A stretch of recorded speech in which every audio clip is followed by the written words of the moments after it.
Buletin 1.30 anda bersama saya Asrul Nizam Kadir. Tajuk utama tengah hari ini. Rosmah Mansor ke SPRM lagi.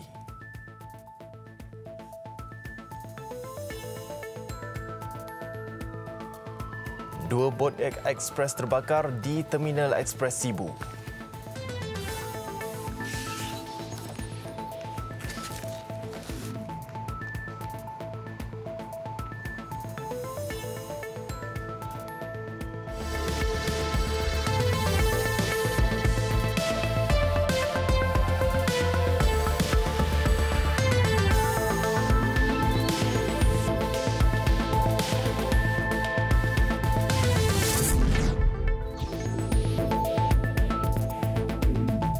Assalamualaikum dan salam sejahtera. Dua bot ekspres terbakar di Terminal Ekspres Sibu Sarawak awal pagi tadi. Kejadian disedari orang awam jam 6.35 pagi.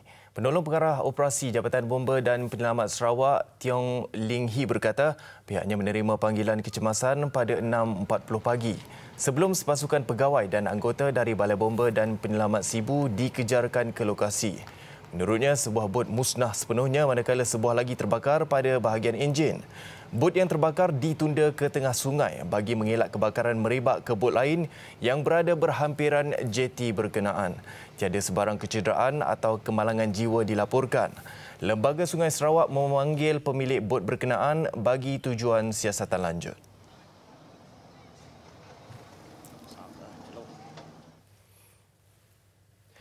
Isteri bekas Perdana Menteri Datin Seri Rosmah Mansor tiba di Ibu Pejabat Suruhanjaya Pencegahan Rasuah Malaysia SPRM Putrajaya untuk memberi keterangan bagi membantu siasatan kes penyelewengan membabitkan projek pembekalan dan pemasangan tenaga solar di sekolah-sekolah di Sarawak. Beliau tiba kira-kira jam 11.40 pagi dengan menaiki sebuah kereta proton perdana. Dan untuk berkongsi perkembangannya, kita bersama wartawan Siti Khadijah Jaafar langsung dari SPRM Putrajaya. Silakan Katie. Ya, hampir 1 jam 30 minit sebenarnya Datin Seri Rosmah Mansor telah pun berada di dalam SPRM di dalam bangunan belakang ini bagi memberi keterangan selepas tiba di sini jam 11.40 pagi tadi bagi membantu siasatan kes penyelewengan membabitkan projek pembekalan dan pemasangan tenaga solar di sekolah-sekolah di pedalaman Sarawak. Dan saya difahamkan sehingga kini masih lagi proses berkenaan berjalan. Dan untuk pengetahuan anda semua, sebenarnya bekas pegawai khas kepada Datin Seri Rosmah iaitu Datuk Rizal Mansor yang sepatutnya hadir bersama beliau pada pagi ini difahamkan tidak hadir. Dan difahamkan juga menurut daripada sumber SPRM ini, kedua-dua mereka kemungkinan akan didakwa di Mahkamah Session Kuala Lumpur esok atas kes sama selepas kedua-dua mereka ini semalam telah pun diberikan notis untuk menghadirkan diri pada jam 9.30 pagi tadi di sini. Dan pada awal Jun lalu, sebuah laman web melaporkan kemungkinan wujudnya penyelewengan dalam pemberian kontrak projek hybrid solar yang bernilai 2.5 bilion ringgit di Sarawak yang didakwa diberikan melalui penganugerahan kontrak secara terus di bawah arahan seorang bekas pemimpin tertinggi negara, yang mana pemimpin berkenaan difahamkan didakwa telah pun mengarahkan Kementerian Pendidikan pada Januari tahun lalu agar melantik sebuah syarikat perniagaan kereta sewa di Bintulu bagi projek hybrid solar untuk 369 buah sekolah di pedalaman Sarawak. Dan sumber juga memberitahu turut akan dipanggil untuk memberi keterangan pada hari ini jam 2 petang nanti adalah bekas Menteri Wilayah Persekutuan iaitu Datuk Seri Tengku Adnan Tengku Mansor, yang mana beliau diminta hadir jam 2 petang nanti bagi membantu melengkapkan siasatan kes 97 transaksi yang meragukan di mana membabitkan penjualan tanah di BKL yang seluas lebih 273 hektar yang dianggarkan bernilai 5.63 bilion ringgit semasa memegang jawatan berkenaan. Dan ketika ini kami masih lagi menunggu kehadiran Datuk Seri Tengku Adnan dan juga menantikan bila proses keterangan itu selesai. Dan itu saja laporan yang dapat saya bawakan langsung dari SPRM Putrajaya ini. Kembali kepada rakan setugas di studio. Salam hormat. Baik, terima kasih Katie dengan laporan itu tadi. Kita ke berita seterusnya. Pihak berkuasa masih menyiasat serangan cyber ransomware ke atas sistem komputer Media Prima Berhad MPB oleh penggodam minggu lalu dan mengesan pihak yang bertanggungjawab. Pengarah Jabatan Siasatan Jenayah Komersial Bukit Aman, Datuk Seri Amar Singh Isha Singh berkata, siasatan kini dijalankan Unit Forensik Jenayah Cyber dan Multimedia Bukit Aman bekerjasama dengan Suruhanjaya Komunikasi Multimedia Malaysia SKMM. Siasatan dijalankan oleh bahagian cyber security oleh bahagian JJK Bukit Aman. Pihak kami menjalankan siasatan untuk memastikan siapa yang telah hack ke dalam sistem tersebut. Datuk Seri Amar Singh ditemui selepas merasmikan Balai Polis Seri Hartamas di Ibu Negara pagi tadi. Minggu lalu, serangan penggodam yang menggunakan perisian ransomware telah menjejaskan operasi di MPB. Penggodam dilapor menuntut sejumlah bayaran untuk mengembalikan data-data yang hilang.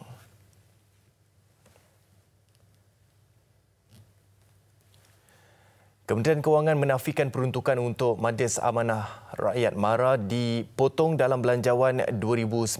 Menterinya Lim Guan Eng sebaliknya berkata peruntukan diagihkan kepada beberapa kementerian lain yang telah berlainan fungsinya. Peruntukan MARA telah dipotong separuh. Itu tidak benar.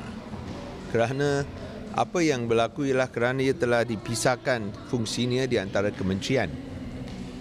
So, yang dikata potong separuh tak benar langsung. Peruntukan MARA tidak dipotong separuh. Dia masih wujud dan diuruskan, dia masih wujud dan terus diuruskan oleh saya ingat 2 mungkin 3 kementerian. So sekiranya anda lihat dia ada lihat macam kurang kerana yang fungsinya dipisahkan kepada kementerian lain. So itu yang berlaku. Dalam belanjawan 2019, sebahagian besar peruntukan disalurkan untuk pendidikan iaitu RM2 bilion untuk pelajar tajaan MARA dan RM17.5 juta untuk melahirkan 600 graduan akauntan. Guan Eng ditemui selepas menghadiri Majlis Mesra Warga Kastam bersama Menteri Kewangan sempena sambutan Deepawali 2018 semalam. Sebelum itu, terdapat laporan daripada pihak pembangkang yang mendakwa peruntukan MARA dikurangkan lebih 50% daripada RM3.5 bilion pada 2018 kepada hanya RM1.3 bilion bagi 2019.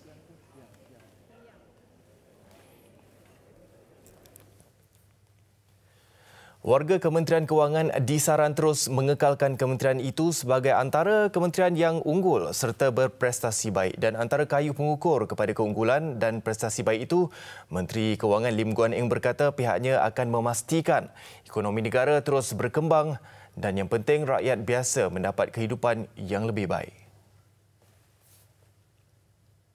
Dari segi ekonomi, ialah penting ialah untuk rakyat biasa yang kaya mampu jaga diri sendiri. Yang kita mesti pastikan ialah yang orang biasa mereka mesti ada keyakinan dan harapan bahawa hari keesokan akan lebih baik untuk mereka. Dalam bentuk pekerjaan yang lebih baik, gaji yang boleh naik dan juga secara ringkasnya ada lebih banyak wang untuk berbelanja. Dalam pada itu, warga kementerian ini mesti menumpukan kepada konsep negara, rakyat dan ekonomi seperti yang termaktub dalam Perlembagaan Persekutuan. Warga kerja perlu taat setia dalam mendukung dan menyokong perkara yang termaktub dalam Perlembagaan Persekutuan.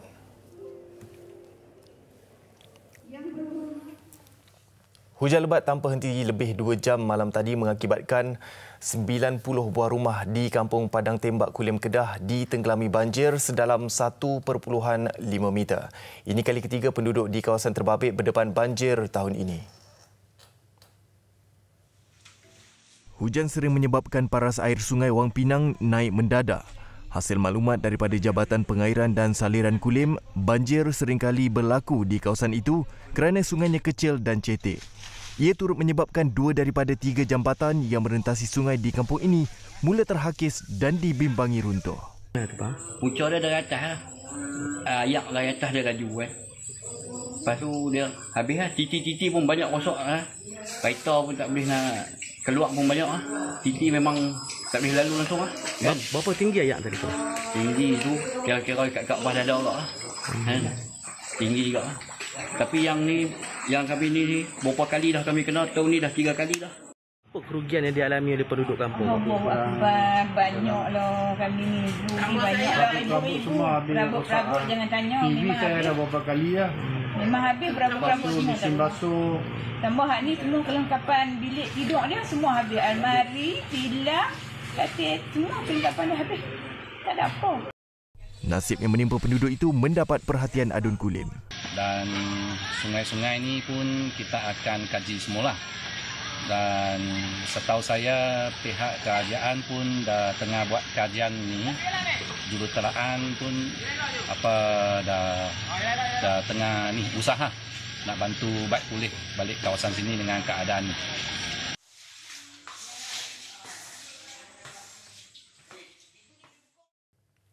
Bertemu kembali. Jabatan Pengangkutan Jalan JPJ membatalkan 4.03 juta saman sistem penguatkuasaan automatik AES sejak pelaksanaannya 2012 hingga 31 Ogos lalu. Yang disahkan Menteri Pengangkutan Anthony Loke Siu Fook sekaligus memutihkan kesemua saman dari sistem JPJ. Saya nak memberikan kepastian kepada orang ramai bahawa apa yang dijanjikan sebelum ini, iaitu semua saman-saman AES yang dikeluarkan sebelum 1 September tahun ini telah pun diputihkan. Dan saya telah mendapat kepastian daripada pihak pengurusan pusat data ini bahawa semua saman-saman keputusan yang kita telah buat itu telah pun diputihkan daripada sistem. Anthony Loke ditemui pada sidang media selepas melawat Pusat Data Bahagian Teknologi Digital JPJ di Cyberjaya. Menurut beliau, bagi tempoh 1 September hingga 8 November lalu, 60,044 saman AES atas kesalahan melanggar had laju dikeluarkan. Namun hanya 1,711 saman sudah dijelaskan. Bagi tempoh sama, kesalahan melanggar lampu isyarat merekodkan 4,575 saman dikeluarkan dan 167 saman telah dibayar.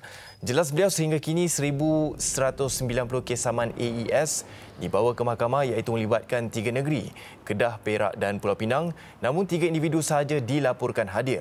Pihak JPJ akan mengeluarkan waran tangkap terhadap individu yang gagal hadir serta menyenarai hitam sehingga bayaran dijelaskan. Sesi Dewan Rakyat hari ini dimulakan dengan isu berkaitan harga siling yang sewajarnya ditetapkan untuk industri ubat generik tempatan. Selain persiapan negara berdepan musim tengkujuh di negeri-negeri yang akan berdepan banjir, turut ditanya persoalan kesesakan lalu lintas di Cameron Highlands yang tidak berkesudahan. Untuk mengetahui lanjut apa yang berlaku di dalam Dewan, terus bersama wartawan Salina Zakaria di Parlimen. Silakan Salina.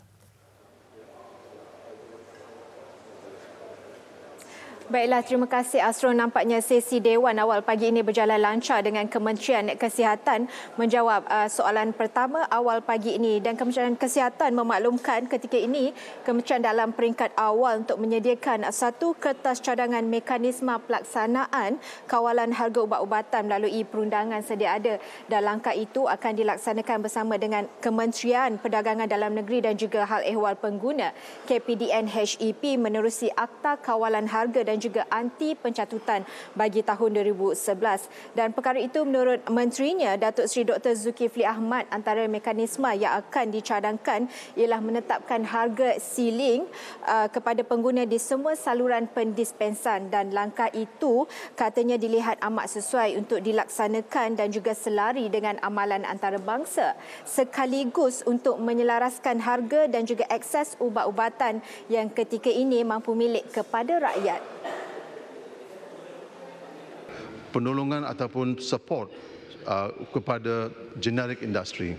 Ini saya fikir adalah penting kerana sekarang kalau kita nak merendahkan harga, there must be a government support for the generic industry. Saya tak nampak apa-apa jawapan yang datang daripada menteri mengatakan apakah langkah-langkah yang akan diambil oleh pihak kementerian untuk menolong generic industri untuk berkembang dan juga mungkin boleh dieksport kepada negara-negara lain di Asia Tenggara. Minta pandangan Yang Menteri. Terima kasih. Harga generik drug tempatan ini adalah agak sikit tinggi kerana satunya keluarannya itu adalah untuk kegunaan dalaman negara. Dengan kata lain, you may understand that the economy of scale tidak dapat dicapai. Lalu harga mereka itu tidaklah mampu bersaing dengan generic drug from overseas.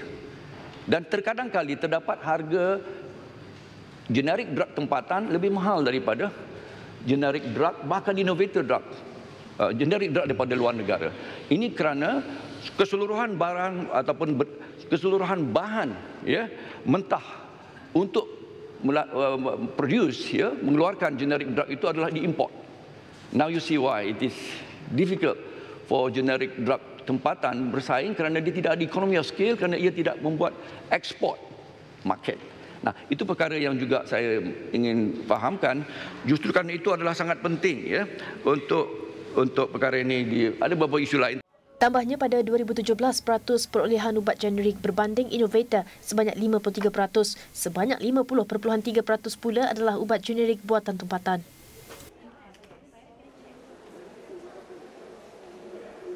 Dan ini pula berkaitan dengan banjir yang setiap tahun ditanya buat ketika ini.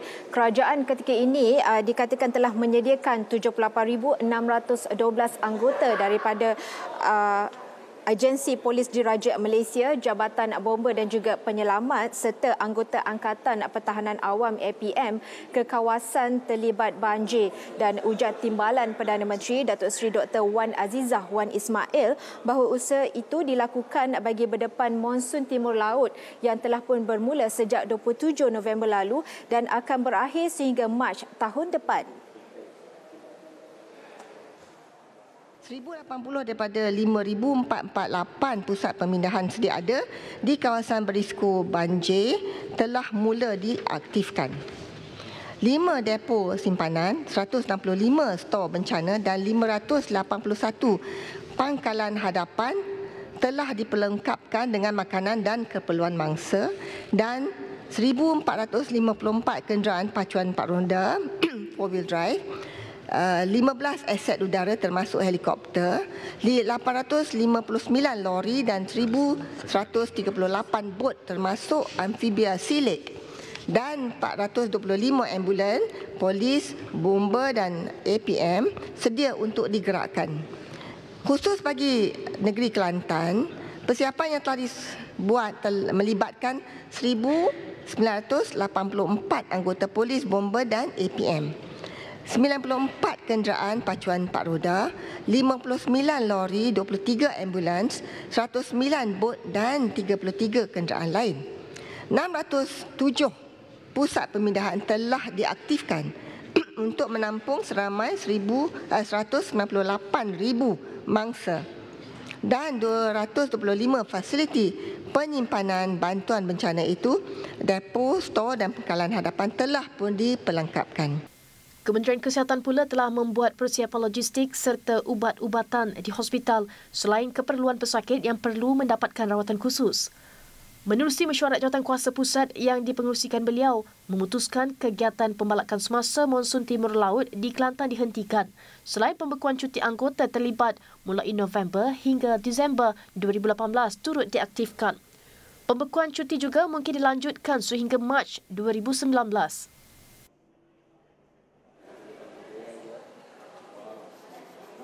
Dan antara yang disebut di dalam Dewan hari ini ialah kerajaan bercadang untuk membina jalan pintasan di Cameron Highland bagi mengatasi kesesakan di pusat peranginan itu. Dan Timbalan Menteri Pengangkutan Datuk Kamarudin Jaafar berkata usaha ketika ini juga sedang dikaji dan bagi meneliti daya maju projek sekiranya ia boleh dilaksanakan. Bagi mengatasi masalah ini, kerajaan sedang mengkaji untuk membangunkan jalan pintasan Cameron Highlands sebagai jalan alternatif bagi mengatasi masalah kesesakan lalu lintas di Cameron Highlands. Walau bagaimanapun, cadangan pembinaan jalan pintasan Cameron Highlands ini perlu diteliti dengan kajian kemungkinan, feasibility study dengan izin, perlu dilaksanakan terlebih dahulu bagi mengenal pasti daya maju projek. Setelah kajian ini selesai, kerajaan juga perlu memperuntukkan sumber keuangan untuk menampung kos projek ini. Kajian ini akan dilaksanakan oleh Kementerian Kerja Raya dan dijangka akan selesai pada tahun 2020. Menurut makluman dari Kementerian Kerja Raya, sebagai langkah penyelesaian jangka masa pendek, pihak kerajaan masih mempertimbangkan pelaksanaan projek menaik taraf dan melebarkan jalan persekutuan FT59, Jalan Ringlet ke Blue Valley. Dalam hubungan ini, KKR akan bekerjasama dengan Kementerian Hal Ehwal Ekonomi untuk mengenal pasti peruntukan keuangan yang diperlukan supaya projek ini boleh dilaksanakan sebelum tahun 2020. Tambah beliau lagi, kementeriannya juga sedang menilai semula perkhidmatan bas di kawasan itu serta menggalakkan pihak swasta untuk turut serta. Datuk Kamarudin berkata demikian ketika menjawab soalan dari Ahli Parlimen Cameron Highlands, Datuk Sivarat Chandran.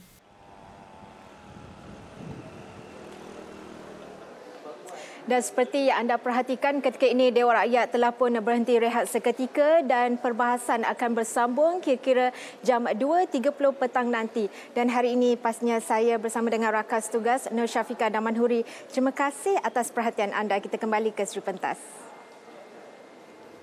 Terima kasih Salina langsung dari Parlimen. Kita ke laporan seterusnya. Kumpulan Wang Persaraan diperbadankan KWAP menyasarkan 60,000 pengguna bagi aplikasi My Pesara yang direka khas untuk golongan pesara menjelang hujung tahun ini.